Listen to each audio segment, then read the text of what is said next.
स्वागत है दोस्तों आपका हमारे YouTube चैनल सरल किताब में। जैसा कि आप लोगों ने वीडियो के थंबनेल में देख ही लिया होगा कि आज की जो वीडियो होने वाली है कौन से टॉपिक पे है। तो आज का जो टॉपिक है कि पॉलीटेक्निक के बाद क्या करें।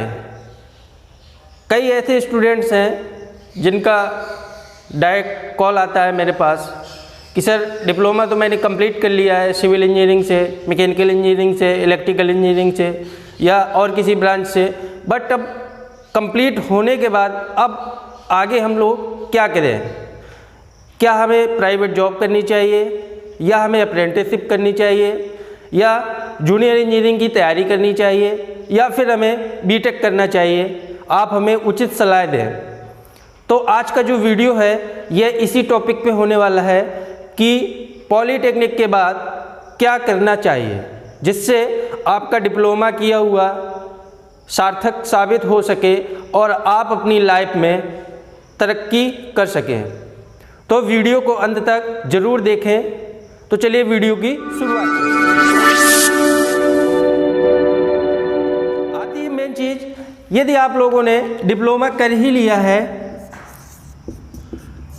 आप लोगों ने डिप्लोमा कंप्लीट कर लिया है, चाहे वो किसी भी ब्रांच से हो, सिविल से हो, इलेक्ट्रिकल से हो या फिर मैकेनिकल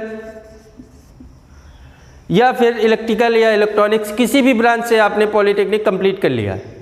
बट अगर आपका टेक्निकल में इंटरेस्ट है, मतलब कहने का ये है, अगर आप टेक्निकल पढ़ने में अच्छे हैं और टेक्निकल पढ़ने में आपका मन लगता है, तो आपके पास दो रास्ते हैं।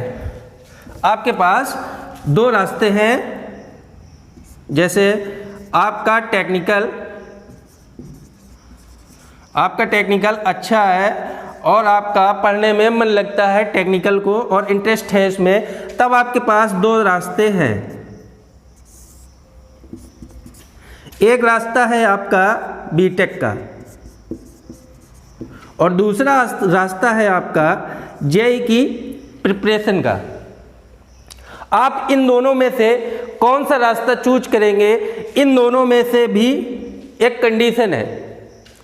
अगर आपने डिप्लोमा कंप्लीट कर लिया है और आप चाहते हैं कि हम इंजीनियरिंग में ग्रेजुएट हों, तो उसके लिए आपको 3 साल का और टाइम देना होगा, क्योंकि बीटेक आपका डिप्लोमा के बाद लेटरल एंट्री में एडमिशन हो जाता है और आपका बीटेक 3 साल में कंप्लीट हो जाता है।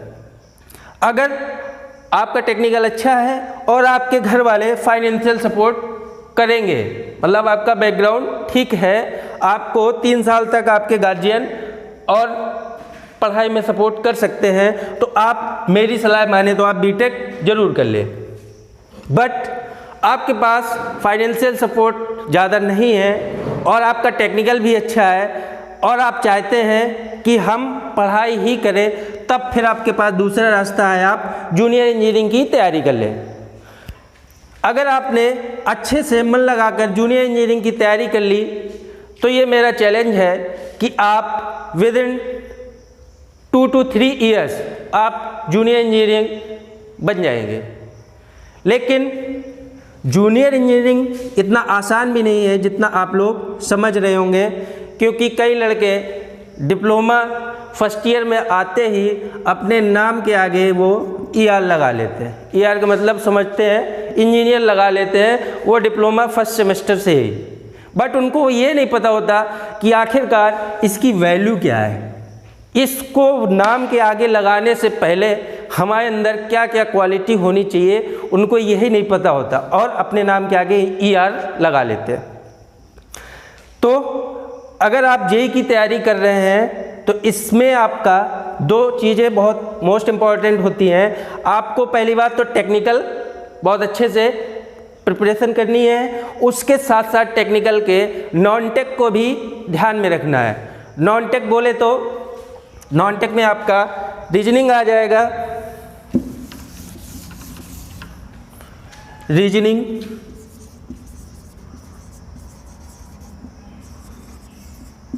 जीएस एंड जीके, इतना आपको नॉन टेक में ये आपका नॉन टेक है। और टेक में आपका जो आपने पॉलिटेक्निक में पढ़ाई की हुई है 3 साल, वो आपका टेक में पढ़ना पड़ेगा। और नॉन टेक के लिए आपको रीजनिंग, जीएस एंड जीके इतना सारा प्रिपरेशन करना पड़ेगा।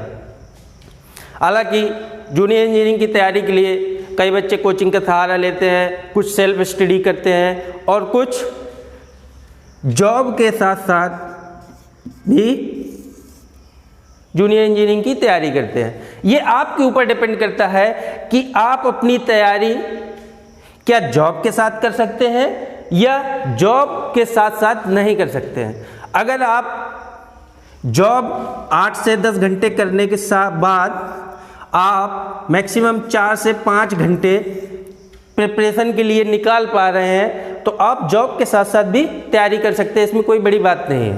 बट मेन टारगेट आपका प्रिपरेशन के लिए आपको टाइम मिलना चाहिए। लेकिन जहाँ तक मेरा अनुमान है कि अगर आप प्राइवेट जॉब के साथ साथ जूनियर इंजीनियरिंग की प्रिपरेशन करते हैं तो आप उतना अच्छे से प्रिपरेशन नहीं कर पाएंगे, क्योंकि 8 से 10 घंटे जब आप जॉब करके आएंगे दिन भर का काम से थके हुए, तो आपका उतना अच्छे से पढ़ाई में मन नहीं लगेगा। बाकी फिर आपके support, financial support background, family background के ऊपर डिपेंड करता है कि आप जॉब के साथ साथ प्रिपरेशन कर रहे हैं या आप ओनली प्रिपरेशन कर रहे हैं, यह आपके ऊपर डिपेंड करता है। उसके बाद ये तो हुई बात उन लोगों के लिए जिनका टेक्निकल अच्छा है। अब दूसरी बात आती है, क्या हमें प्राइवेट जॉब करनी चाहिए,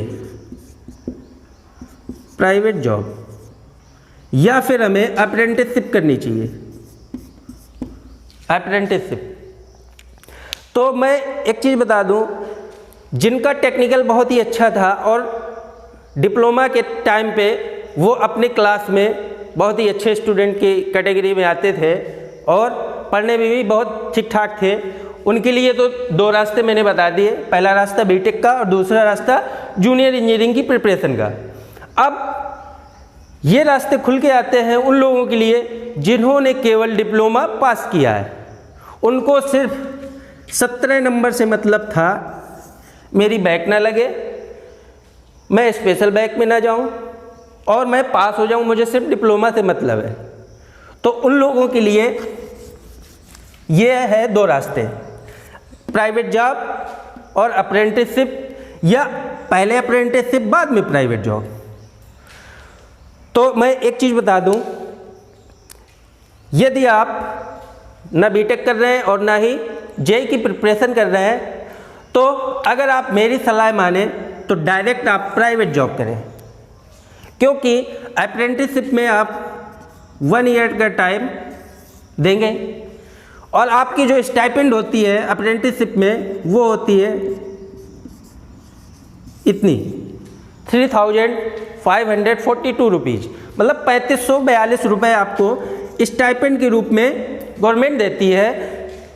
अब आप बताइए, 1 साल आप इतने भत्ते पे काम करेंगे और आप कुछ ना कुछ सीखेंगे। बट अगर आप प्राइवेट जॉब करते हैं, अगर आप प्राइवेट जॉब करते हैं तो मिनिमम आपको कोई भी कंपनी वाला 10 से 15 हज़ार की स्टार्टिंग सैलरी पे आपको रख लेता है। डिप्लोमा वालों की शुरुआत यहीं से होती है, 10 से 15 के बीच में। अगर आप कोई बहुत अच्छा सोर्स है, बहुत अच्छी जुगाड़ है, तो हो सकता है 15 से 20 हज़ार के बीच में आपको सैलरी मिल जाए। बट मोस्ट पॉसिबिलिटी होती है कि आपको 10 से 15K के बीच में ही आपकी सैलरी की स्टार्टिंग होती है।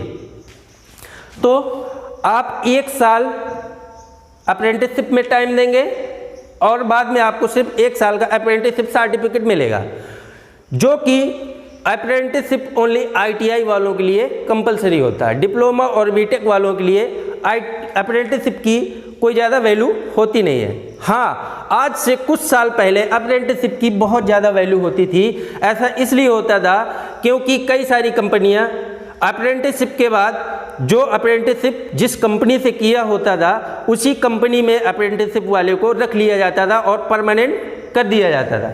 बट आज की टाइम पे ज़्यादा कैंडिडेट्स इंजीनियरिंग के क्षेत्र में, ITI और BTech के क्षेत्र में रुझान देखते हुए कंपनियों ने अपना रूल बदल दिया है। वो 1 साल अप्रेंटिसशिप करवाते हैं और जैसे ही अप्रेंटिसशिप कंप्लीट होती है कैंडिडेट को बाहर कर दिया जाता है उनको सर्टिफिकेट देके। तो आप 1 साल अप्रेंटिसशिप में देंगे, सैलरी आपको इतनी मिलेगी।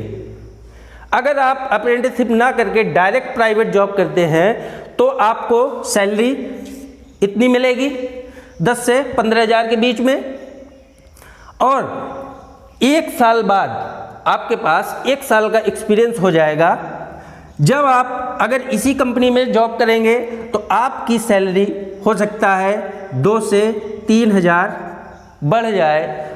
नहीं भी बढ़ती है तो अगर आप इस कंपनी को छोड़ के, जैसे मान लीजिए आप टाटा मोटर्स में थे, अगर मैकेनिकल वाले हैं टाटा मोटर्स में थे, या सिविल वाले थे NHAI में थे, या इलेक्ट्रिकल वाले थे, कहीं भी कोई भी डिपार्टमेंट में थे, आप किसी भी कंपनी में थे, अगर आप 1 साल बाद उस कंपनी को छोड़ के किसी नई कंपनी को ज्वाइन करते हैं तो आपको देखेगा आप पुरानी सैलरी आपकी 13 हज़ार या 15 हज़ार थी, तो आपको जो दूसरी कंपनी में सैलरी मिलेगी वहाँ से कुछ ना कुछ बढ़ के ज़रूर मिलेगी। तो आप यहाँ से देख रहे हैं आपने 1 साल सिर्फ 3542 पे काम किया। बट अगर आप डायरेक्ट प्राइवेट जॉब करते हैं, अप्रेंटिसशिप नहीं करते हैं, तब आपकी सैलरी 10 हज़ार से लेके 15 हज़ार के बीच में होती है। और 1 साल कंप्लीट होने के बाद डायरेक्ट आपको 15 के ऊपर पहुँच जाएंगे, या 12 हज़ार सैलरी थी तो 12 के ऊपर पहुँच जाएंगे। लेकिन अगर आप अप्रेंटिसशिप करते हैं, अप्रेंटिसशिप करने के बाद आपको 3542 मिला। उसके बाद जब आप प्राइवेट जॉब करने जाएंगे, तो जब आप प्राइवेट जॉब करने जाएंगे तो आपको फिर यहीं से शुरुआत करनी पड़ेगी, क्योंकि अप्रेंटिसशिप की वैल्यू सिर्फ ITI वालों के लिए ज़्यादा वेरी करती है, ITI वालों को ज़्यादा मान्यता है, क्योंकि ITI बिना अप्रेंटिसशिप के बेकार है। बट दिमाग में स्टूडेंट्स के ये घुस चुका है, नहीं मुझे डिप्लोमा या BTech करने के बाद अप्रेंटिसशिप जरूर करनी है, क्योंकि उनके गार्जियनों, फ्रेंड्स जो भी होते हैं उनको ये नहीं पता होता कि अप्रेंटिसशिप करनी चाहिए या नहीं करनी चाहिए। क्योंकि आज के टाइम पे अप्रेंटिसशिप की वैल्यू डिप्लोमा और BTech वालों के लिए कोई ज़्यादा मायने नहीं रखती है, ये सिर्फ ITI वालों के लिए अप्रेंटिसशिप ज़्यादा कंपलसरी है। तो आपने अप्रेंटिसशिप के बाद फिर यहाँ से शुरुआत की, तो इसका मतलब ये है कि आप 1 साल पीछे चले गए। मान लीजिए किसी स्टूडेंट ने 2020 में डिप्लोमा कंप्लीट किया और वो डायरेक्ट प्राइवेट जॉब करने लगा, सैलरी उसकी मान लीजिए 15 हज़ार थी, ठीक। और एक स्टूडेंट ने भी 2020 में डिप्लोमा कंप्लीट किया, वो डायरेक्ट अप्रेंटिसशिप करने लगा, उसकी सैलरी स्टाइपेंड 3542 थी। अब जब दोनों का 1 साल कंप्लीट हुआ, इसका अप्रेंटिस कंप्लीट हुआ 1 साल में और ये प्राइवेट जॉब करते करते 1 साल कंप्लीट कर लिया, तो अब जब ये दूसरी साल पहुंचेगा या इसी कंपनी में या कोई दूसरी कंपनी में जाएगा, तो इसकी सैलरी 15 से बढ़ के या तो 17 मिलेगी या हो सकता है 20 तक पहुंच जाए। ये कंपनी के ऊपर डिपेंड करता है कौन सी कंपनी में जा रहा है। लेकिन जब ये 3542 वाला था, ये जब 1 साल बाद किसी नई कंपनी में जाएगा अप्रेंटिसशिप के बाद जॉब प्राइवेट जॉब करने, तब इसकी जो सैलरी होगी वो कितनी होगी? 10 से 15 के, ठीक है। तो ये अंतर है। तो आप देख रहे हैं जहां ये बंदा 17 हज़ार या 20 हज़ार की रेंज में है, वो वहीं पर ये बंदा 10 से 15 हज़ार की रेंज में है। तो कहीं ना कहीं ये वाला बंदा इस वाले बंदे से जो प्राइवेट जॉब डायरेक्ट किया था 1 साल पीछे चला गया। तो 1 साल पीछे जाने का मतलब है आपका लॉस। और 1 साल में अगर आपकी सैलरी मान लीजिए दोनों की सैलरी से 5000 का डिफर है, तो आपका जो लॉस होगा 60,000, 60,000, आपका डायरेक्ट 60,000 का लॉस होगा। तो कहीं ना कहीं जो डायरेक्ट प्राइवेट जॉब किया है वो आपसे लाइफ में आगे निकल जाएगा और आप देखेंगे यार मेरे साथ का पढ़ने वाला आज मुझसे आगे निकल गया, आज वो मैनेजर बन गया, या डायरेक्ट वो मैनेजर के भी ऊपर पोस्ट पे है। तो आप मेरी सलाह माने तो अप्रेंटिसशिप ना करें, डायरेक्ट प्राइवेट जॉब करें, या फिर अप्रेंटिसशिप आप कर सकते हैं। उस जगह से अप्रेंटिसशिप करिए जहां पर आपका सोर्स हो, आपके कोई रिश्तेदार, रिलेटिव, फ्रेंड हो कि आपको अप्रेंटिसशिप करवाने के बाद वह कंपनी आपको परमानेंट के तौर पे वहीं पर रख ले, तब आपके लिए अप्रेंटिसशिप बेस्ट ऑप्शन है। तब आपका ये प्राइवेट जॉब वाला आपसे पीछे चला जाएगा और आप उससे आगे निकल जाएंगे। सपोज दैट आपने टाटा मोटर्स से अप्रेंटिसशिप करी 1 साल की, और 1 साल कंप्लीट होने के बाद टाटा मोटर्स ने आपको परमानेंट एम्प्लॉय करके अपनी ही कंपनी में रख लिया, तब आपका ये प्राइवेट जॉब वाला बंदा, आपके साथ में पढ़ने वाला, आपसे पीछे हो जाएगा। तो उस केस में आप अप्रेंटिसशिप करिए जहां पर आपको चांस हो कि ये कंपनी वाला हमें परमानेंट एम्प्लॉय के तौर पे रख लेगा अप्रेंटिसशिप कंप्लीट होने के बाद। तो उम्मीद करता हूं आपके जो डाउट थे वो क्लियर हो गए होंगे। अगर कोई भी डाउट अभी शेष रह जाता है तो आप मुझे कमेंट्स कर सकते हैं, आपके कमेंट्स का रिप्लाई दिया जाएगा। और आप हमें ट्विटर, फेसबुक, इंस्टा सभी पर फॉलो कर सकते हैं। कोई भी डाउट हो आप मुझे पर्सनल कमेंट कर सकते हैं, आपका कमेंट का रिप्लाई दिया जाएगा, आपकी समस्या का समाधान किया जाएगा। Thank you, thanks for watching.